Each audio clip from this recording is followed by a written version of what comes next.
오늘은 역대기하 12장 15절부터 보겠습니다. 역대기하 12장 15절 말씀부터 보겠습니다. 이제 르호보암의 행적의 처음과 마지막이 선지자 스마의 책에 또 게브에 관한 선견자 이도의 책에 기록되어 있지 아니하냐? 르호보암과 여로보암 사이에 전쟁이 계속해서 있었더라. 선지자 스마의 책, 게브에 관한 선견자 이도의 책, 이 책들은 사라진 책들입니다. 하지만 그 책에 기록된 동일한 내용이 오늘 우리가 읽은 역대기 하에 기록되어 있는 것입니다. 열왕기상에도 기록되어 있죠. 이 책을 찾을 수도 없고 궁금해할 필요가 없습니다. 하나님께서 의도하셔서 이 책들을 사라지게 하신 것이고 16절 말씀 보시면 르호보암이 그의 조상들과 함께 잠들어 다윗 성읍에 장사되니, 잠들었다는 얘기는 죽었단 말이죠. 그의 아들 아비야가 그를 대신해서 왕이 되니라. 열왕기상 14장 31절 말씀에 이 아비야가 아비얌으로 되어 있습니다. 같은 사람이에요. 이제 13장으로 가보겠습니다. 이제 여로보암 왕 18년에 아비야가 유다를 치리하기 시작하였더라. 르호보암 대신에 다음 왕자에 이어서 아비야가 치리하게 되었고 2절 그가 예루살렘에서 3년을 치리하였으며 그의 어머니의 이름은 미카야라오 기브아의 우리엘의 딸이더라. 압살롬 또는 아비살롬의 딸이라고 그렇게 되어 있기도 한데 아마도 아비살롬이 아버지일 가능성이 크고요. 우리엘은 어머니일 가능성이 크겠죠. 근데 정확하지는 않으니까요. 단정 지을 수는 없어요. 아비야와 여로보암 사이에 전쟁이 있었더라. 전쟁이 있었다는 얘기는 누가 먼저 싸움을 걸어왔을까요? 앞서 르호보암 왕이 이스라엘을 치려고 군사들을 모집했을 때 그때 하나님께서는 선지자를 통해서 형제들과 싸우지 말라고 했잖아요. 그렇게 되면 그 이후에도 역시 형제들과 싸울 생각은 전혀 없는 거죠. 유다 왕들은. 그런데 전쟁이 있었다는 것은 누가 먼저 시비를 걸고 싸움을 걸어왔다는 것입니까? 북왕국 이스라엘이에요. 여로보암 층에서 계속 싸움을 걸어오는 것이에요. 3절 아비야가 용맹스러운 전사들의 군대 즉 택한 사람 40만으로 전열을 갖추었으며 여로보암도 힘센 용사들로 낸 80만 명의 택한 사람들로 그를 대항하여 전열을 갖추니라. 아비야가 에프라임 산지에 있는 스마라임 산 위에 서서 말하기를 너 여로보암과 온 이스라엘아 내게 들으라. 이스라엘의 주 하나님께서 이스라엘을 다스리도록 왕국을 영원히 다윗에게 즉 그와 그의 아들들에게 소금의 언약으로 주신 것을 너희가 마땅히 알아야 할 것이 아니냐. 소금의 언약. 예수님은 복음서에서 소금은 좋은 것이라고 했죠. 만약 소금이 맛을 잃으면 무엇으로 짜게 하리요. 소금은 짜게 할 용도로 사용하죠. 하지만 소금은 부패를 방지하는 용도로 쓰입니다. 아주 귀한 것이에요. 우리 인간의 생활에 아주 생명에 아주 귀한 요소입니다. 작은 금이라고 하잖아요. 소금. 금같이 소중한 우리 인간의 생명에 아주 정말 귀한. 그래서 로마 제국 때 로마 병사들에게 싹스로 소금을 줬다 하지 않습니까? 자, 소금의 언약으로 주신 것을 너희가 마땅히 알아야 할 것이 아니냐. 이 왕국을 영원히 다윗에게 주실 때 소금의 언약으로 주셨다고 하신 것은 그 민족의 정통성을 가리켜서 하는 말입니다. 유대 민족의 정통성을 가리켜서 말씀하실 때는 항상 두 가지 표현이 나오는 것이에요. 하나는 소금의 언약, 또 한 가지는 다윗의 확실한 자비예요. 이사야서 55장 3절 말씀에 다윗의 확실한 자비라고 나오거든요. 이사야서 55장 3절 말씀 보세요. 다윗과 맺으신 확실한 자비 때문에요. 하나님께서 유다를 즉시 멸망시키지 않았던 것입니다. 이사야서 55장 3절입니다.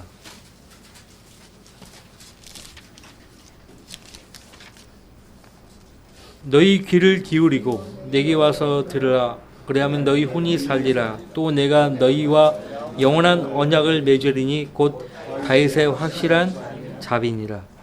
영원한 언약을 맺는데 그것은 다윗의 확실한 자비라고 말씀하십니다.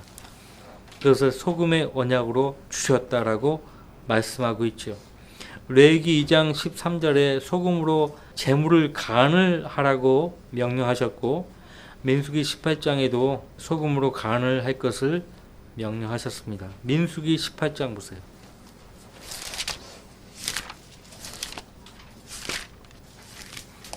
마가복음 9장에서 예수님이 모든 제물이 소금으로 소금 치탐을 받을 것이라고 했잖아요. 그 제물은 바쳐진 제물을 가리킵니다. 희생 제물을 가리킵니다. 그 희생 제물은 소금으로 소금 치탐을 받는다 이거예요. 바쳐진 제물을 번제단 위에 태울 때 소금으로 먼저 간을 맞췄어요. 이스라엘 자손이 주께 바치는 거룩한 것들에서 모든 들어 올리는 제물은 내가 너와 함께 있는 내 아들들과 내 딸들에게 영원한 규례로 주었나니 그것은 주 앞에서 너와 내 자손에게 영원한 소금의 언약이니라 하시니라. 자, 이것을 잘 보셔야 돼요. 이스라엘 민족은 제사장의 왕국으로 선택받은 것이에요. 하나님을 섬기기 위한 제사장의 왕국으로 선택받았어요.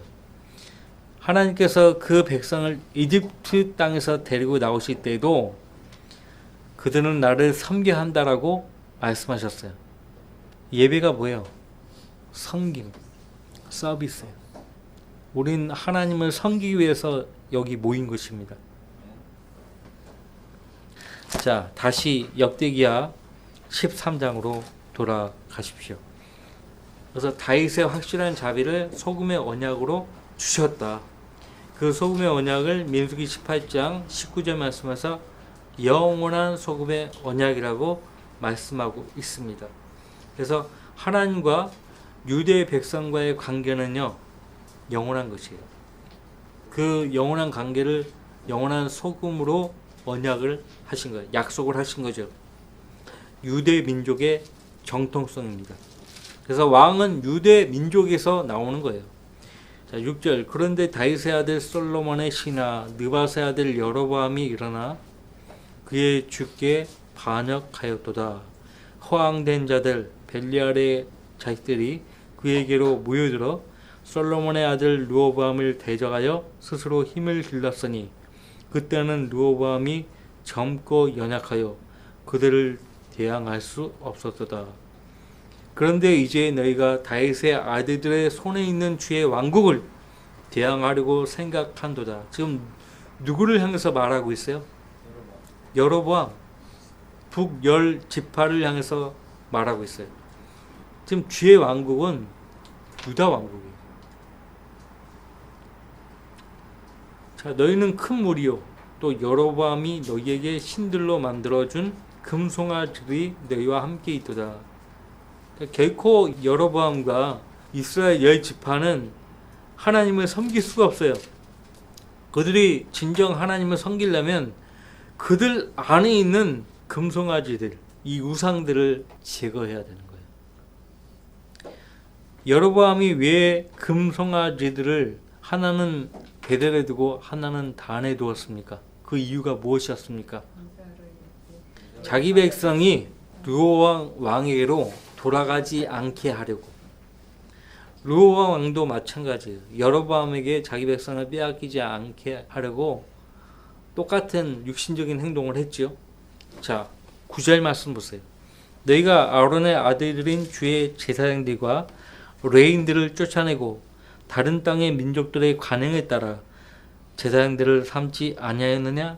그리하여 어린 수송아지 한 마리와 순양 7마리를 가지고 자신을 바치러 오는 자는 누구나 신들이 아닌 것들의 제사장이 될 수 있게 하였도다.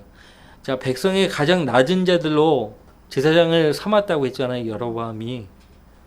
근데 그냥 아무나 자기가 딱 선택해서 삼은 게 아니라 지금 어린 수송아지 한 마리, 순양 7마리 가지고 온 사람들 한해서 제사장들로 삼은 거예요, 여로보암이.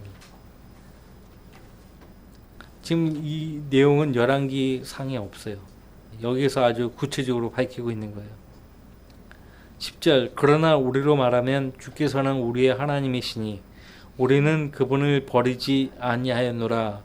주를 섬기는 제사장들은 아론의 아들들이고 레인들이 그들의 일을 돌보나니 그들이 매일 아침과 저녁에 주께 번제의 희생과 향기로운 향을 사르고 또한 정결한 상 위에 빵을 차려 놓으며 등이 있는 금촛대로 저녁마다 불을 켜느니라.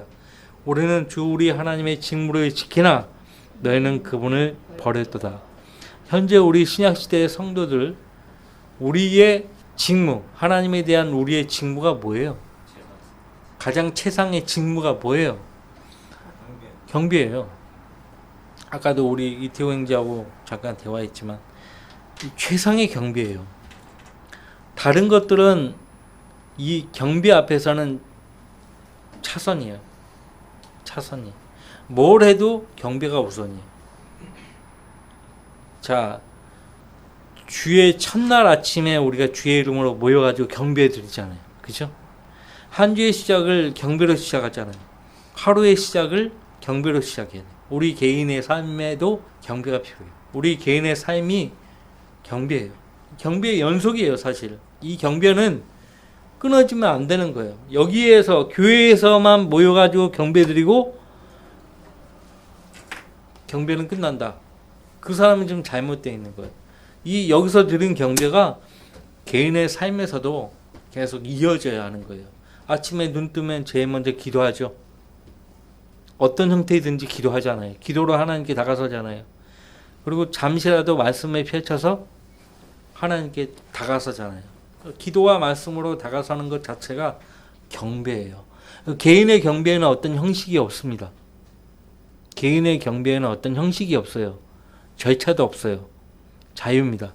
다만 원칙은 무엇인가 하니까 말씀과 기도로 다가서야 한다는 거예요. 하나님은 나한테 말씀하실 때 그분의 기록된 말씀을 통해서 나에게 말씀하신다고. 나는 내 영으로 하나님께 말씀을 드린다고. 말씀을 듣고 말씀을 드리고. 이게 경배예요. 다른 거 없어요. 여러분이 지금 말씀 듣고 어떤 분은 화답하잖아요. 아멘으로. 이게 경배예요. 하나님 말씀하셨는데 반응이 없어. 그리고 뭐 하나님께 뭐라고 기도하는 뭐 그런 것도 없어. 그 경배가 아니에요. 그래서 이 개인의 경배도 교회의 경배를 통해서 배우셔야 돼요. 우리는 공적으로 한 장소에 모여 하나님께 경배 드리는 거예요. 자, 개인의 경배도 방해받지 않은 장소에서 방해받지 않은 시간에 하나님께 다가서야 합니다. 계속 봅시다. 우리는 주 우리 하나님의 직무를 지키나 너희는 그분을 버렸도다. 보라, 하나님께서 친히 우리와 함께 하시어 우리의 대장이 되시고. 정말 그러합니까? 여러분 하나님에 대한 직무를 지키고 그 다음에 하나님께서 여러분의 대장이 되신다는 것을 확고히 믿습니까? 히브리서 2장 15절 말씀에도 예수님은 우리의 구원의 대장이라고 말하고 있어요. 우리 구원의 대장이. 그죠? 이스라엘 백성을 약속의 땅으로 인도한 군대 대장이 여호수아였잖아요. 그 백성을 약속의 땅으로 데리고 들어간 사람이 군대 대장 여호수아였잖아요. 마찬가지예요. 재림하시는 예수님도 자신의 백성들을 약속의 땅으로 다시 데리고 들어갈 거예요. 그렇기 때문에 킹제임스 성경 번역자들은요 정확하게 안 거예요. 사도행전 7장 45절 말씀에서 예수라고 한 거예요. 물론 역사적으로 그 내용을 보면 여호수아가 맞아요. 근데 왜 예수라고 했느냐? 김재현 성경 틀렸다 이거예요. 바보 같은 주장입니다. 여호수아를요, 신약 성경을 번역할 때 영어로 제일 먼저 쓴 게 아니에요. 헬라어로 썼어요. 여호수아의 헬라어식 표현은 예수가 맞아요. 예수를 히브리어로 고치면은 여호수아예요. 또는 호세야. 똑같아요. 예수님이 앞으로 오시면 그 백성을 약속의 땅으로 데리고 가시는 거예요. 여호수아는 재림하시는 예수님의 예표예요.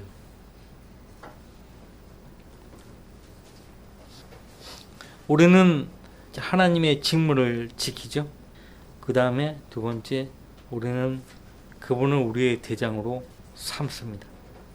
그의 제사장들도 나팔들을 불어 너희를 향하여 경고를 바란도다. 오 이스라엘 자손들아, 너희는 너희 조상의 주 하나님을 대항하여 싸우지 말라. 너희가 성공하지 못하리라 하더라.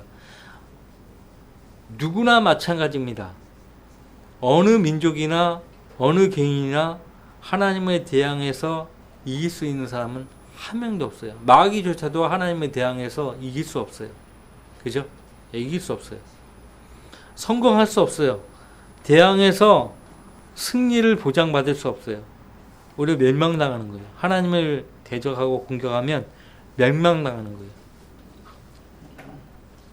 사람들은 그걸 까마득히 모르죠. 마귀가 모르게 해요. 하나님의 대적하게 하는데, 하나님의 대적하게 만드는데, 하나님의 대적한 사람들은요, 하나님께서 완전 파멸시킵니다. 파멸시켜요. 우리가 왜 성경을 공부해야 합니까?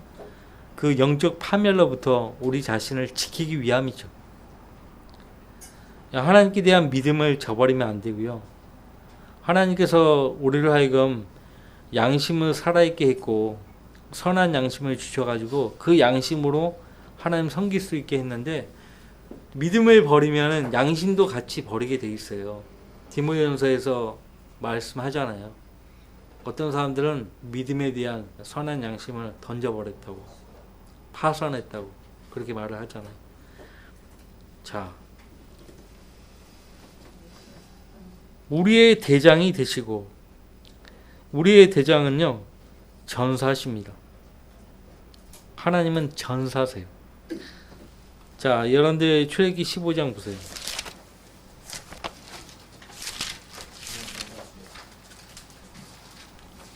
3절.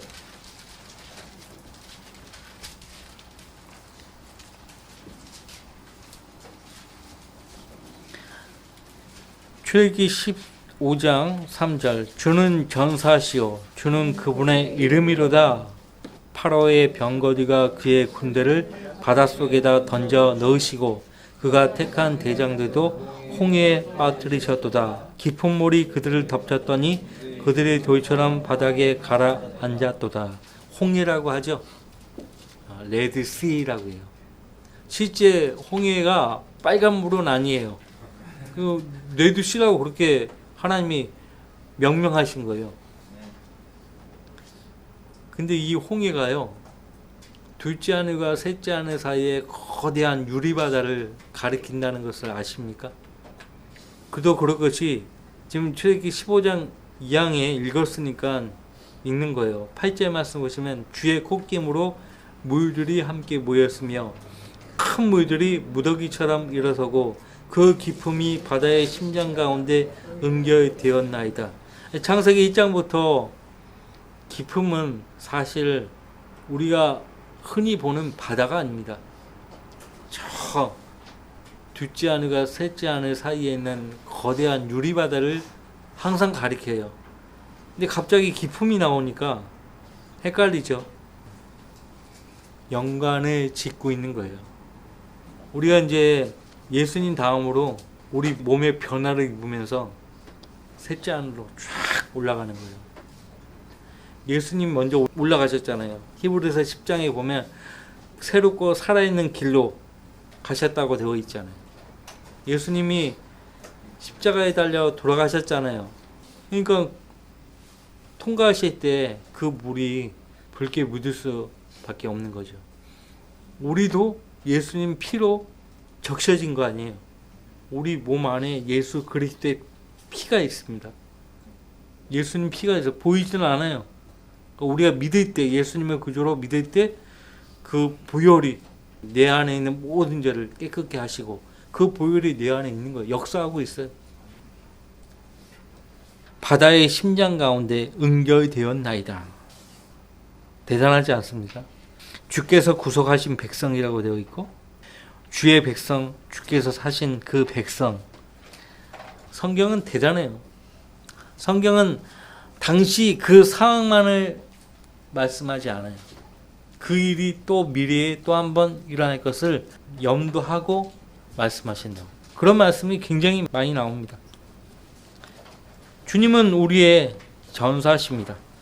여호수아서 5장에 보면은 여호수아가 한 번도 본 적이 없는 또 다른 대장을 만나요. 또 다른 대장을 만나요. 그래서 그분의 신분을 알아버린 여호수아가요, 그분 앞에 경배하는 모습을 우리가 보게 됩니다. 네가 서 있는 그곳은 거룩한 땅이다. 신을 벗어라. 여호수아서 5장은 아주 유명한 장이죠. 그런데 집에 가서 다시 한번 보시기 바랍니다. 거기서 군대 대장 여호수아가 우리의 진짜 군대 대장을 만나는 거예요. 여호수아 5장입니다. 자, 역대기야 13장. 그러나 여로보암은 복병으로 그들의 뒤를 포위하게 하였더라. 선지자를 통해서 들었었고 또 다시 한번 아비야 왕을 통해서 또 한번 들었던 여로보암이요, 그 두 번에 걸친 경고의 말씀을 무시해버리고 유다를 대적한 거예요. 복병으로 그들의 뒤를 포위하게 하였더라. 그래야 그들은 유다 앞에 있고 복병은 유다 뒤에 있더라. 유다가 뒤를 보니 보라 전쟁이 앞뒤로 있는지라. 여러분이라면 어떻게 하시겠어요? 앞뒤로 있어요. 앞뒤로. 죽을 수밖에 없는 상황인데 그때 유다는 죽게 부르짖고라고 했어요. 그들이 죽게 부르짖고 제사장들이 나팔들을 불더라. 항상 이런 상황에 처할 수 있어요. 우리가 다. 그죠? 처해 왔었고 주님께 부르짖는 거예요. 다른 방법이 없어요. 부르짖는 거예요, 그냥. 그러니까 주님이 그때 알려주세요. 너는 기도하라. 나를 찾으라. 기도하라. 그러면 기도하는 거예요. 자, 그때 부르짖고 제사장들이 나팔들을 불 때 유다 사람들이 15절 소리를 지르니라. 유다 사람들이 소리를 지르자 하나님께서 아비야와 유다 앞에서 여로보암과 온 이스라엘을 치셨더라. 이에 이스라엘 자손이 유다 앞에서 도망쳤으니 하나님께서 그들을 그들의 손에 넘기셨더라. 아비야와 그의 백성이 큰 살력으로 그들을 죽이니 이스라엘에서 택한 사람 50만 명이 죽어 쓰러졌더라. 50만 명이 죽었으면 엄청난 사람들이 죽은 거예요. 그렇죠? 그리하여 이스라엘 자손이 그때에 진압되고 유다 자손이 이겼으니 이는 그들이 그들의 조상의 주 하나님을 의지하였습니다. 이런 표현은 여러분들 다 미치고 있을 거예요. 왜 이겼는가? 그들이 그들의 조상의 주 하나님을 의지했기 때문에. 의지한 것을 어떻게 아는가? 앞뒤로 막혀 있을 때 주님만 찾고 주님께 부르짖은 것으로 아는 거예요. 그죠? 19절 말씀. 아비야가 여로보암을 추격하여 그로부터 성읍들을 탈환하였으니, 이거 굉장히 중요합니다. 아비야가 여로보암을 추격해가지고요, 빼앗겼던 여러 성읍들을 도로 탈환한 거예요. 회복한 거죠. 베델과 그 고위들이며 여사나와 그 고위들이요 에프라임과 그 고위들이더라. 나중에 보면은 유다 땅의 아사 왕은요, 이 유다 땅의 산당들을 다 제거했는데 지금 여기 회복한 성읍들 있잖아요. 베델, 여사냐, 에프라임. 이쪽에 있었던 산당들은 그대로 내버려 둔 거예요. 그거에 대해서는 이따가 14장에 가서 보겠습니다. 요 지금 19절 말씀을 잘 기억해 두세요. 그러면 이해하기 쉽습니다. 여로보암이 아비야의 때에 다시 세력을 회복하지 못하였으며 주께서 그를 치시니 그가 죽으니라. 하나님이 여로보암을 어떻게 치셨을까요? 하나님이 직접 쳐서 죽일 수도 있지만은 열왕기상에 의하면 바아사를 통해서 여로보암을 제거하신 거예요. 열왕기상 16장 보세요. 열왕기상 16장에서는 바아사가 여로보암을 죽였다라고 말합니다. 바아사.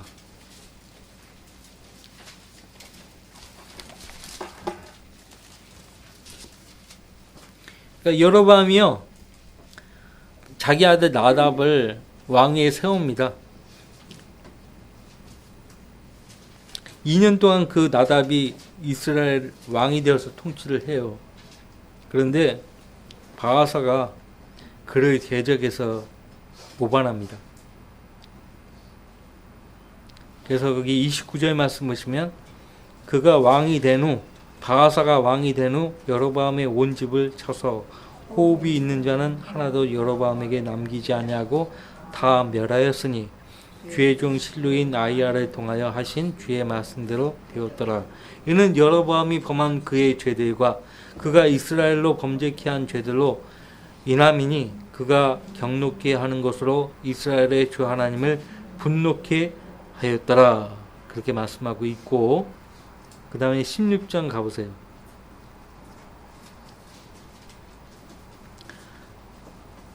여로보암에게 하신 말씀을 바아사에게도 또 하셨어요.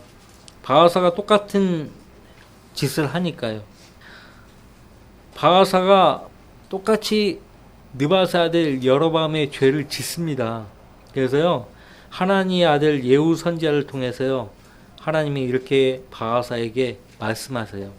열왕기상 16장 2절, 내가 너를 흙에서 들어올려 내 백성 이스라엘을 다스릴 통치자로 삼았거늘 내가 여로보암의 길로 행하여 내 백성 이스라엘로 범죄케 하고 그들의 죄들로 나를 경노케 하였도다.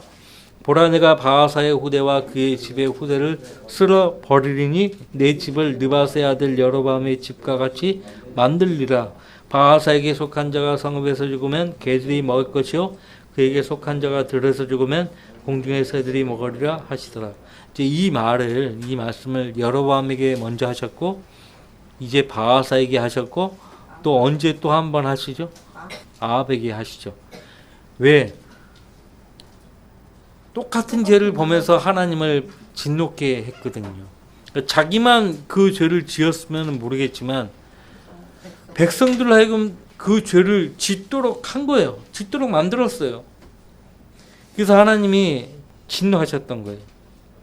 그래서 7절, 또 주의 말씀이 하나님의 아들 선지자 예후의 손을 통해 바아사와 그의 집에 임하였으니 이는 그가 여로보암의 집과 같이 되어 주의 목전에서 모든 악을 행하여 그 손으로 행한 일로 주를 경노케 했으며 또 그가 그를 죽였습니다. 자, 많은 성경 주석가들이 누가 그며 누가 근지 모릅니다. 근데 이 문맥을 보시면은 앞에 그는 바아사고요, 뒤에 그는 여로보암이에요. 그러니까 바아사가 여로보암을 죽였습니다. 왜 이 말씀을 하고 있는지 아셔야 돼요. 자, 여로보암은 왜 바아사에게 죽임을 당했습니까? 하나님을 경노케 한 그 죄 때문에. 근데 그래서 바아사를 사용해서 여로보암을 제거한 것인데, 바아사가 똑같이 여로보암의 죄를 따라 똑같이 하나님을 대적하는 거예요. 그래서 그것을 읽는 성도들로 하여금 환기시키려고 또 그가 그를 죽였습니다. 이 말씀 하고 있는 거예요. 다시 말하면 똑같은 죄 때문에 하나님께 쓰임 받아서 여로보암을 죽이는 도구로 사용되었던 그가 똑같은 죄를 지어 하나님께 제거될 위기에 처해 있다는 거예요. 다시 역대기하 돌아오셔가지고 22절 그러나 아비야는 강성하여져서 14명의 아내와 결혼하여 아들 22과 딸 6을 낳았더라. 아비야의 나머지 행적과 그의 행위와 그가 한 말들이 선제 이도의 역사서에 기록되니라. 14장으로 가보겠습니다. 그리하여 아비야가 그의 조상들과 함께 잠드니 그들이 그를 다윗 성읍에 장사하였고 그의 아들 아사가 그를 대신하여 왕이 되니라. 이제 자꾸 왕이 바뀌니까 헷갈려요. 아사 왕까지는 헷갈리지 않는데 이제 아사 왕 뒤로부터는 이스라엘 왕들도 자꾸 바뀌고 그 시므리 같은 경우는 고작 통치 기간이 일주일이에요. 7일. 오므리에 의해서 죽임당하는데 딱 진짜 성경에서 왕으로서 7위한 통치 기간이 제일 짧은 사람 하면은 시므리. 7일. 일주일. 고작 일주일. 그러니까 보면 열지파 북왕국은 자주 이렇게 바뀌어. 왕이 바뀌어요. 자, 유다의 왕들은요, 죽어야 바뀌어요. 그 선왕이 죽어야 아들이 아버지를 이어서 왕위에 오르는 거예요. 자꾸 쿠데타 일어나고 반역과 동물로 인해서 바뀌고 북왕국은 딱 봐도 어느 쪽에 하나님이 계신다는 것을 알 수 있겠죠. 그죠? 자, 그래서 그들이 그를 다윗 성읍에 장사하였고 그의 아들 아사가 그를 대신하여 왕이 되니라. 그의 날에 그 땅이 10년간 조용하더라. 아사의 날에 그 땅이 10년간 조용하였더라. 왜 조용했을까요? 그가 하나님을 찾은 거예요. 하나님을 찾은 거예요.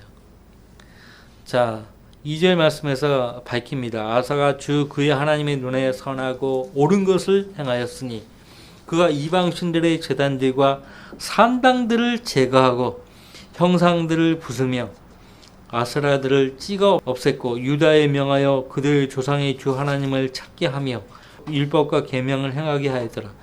자, 여로보암과는 다르죠. 여로보암은 자기가 죄를 짓고 백성들로 하여금 죄를 짓게 했죠. 반대로 유다의 왕들은 자기도 하나님을 찾았고 백성들도 하나님을 찾게 했어요. 그러니까 그 유다 왕국에 하나님이 함께 하셨던 거예요.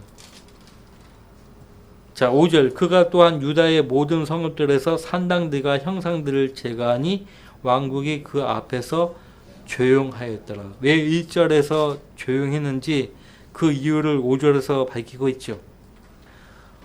자, 하나님이 가장 분노하시는 것이 뭐냐면 우상들을 가까이 하는 거예요. 다음 주에 이어서 하도록 하겠습니다.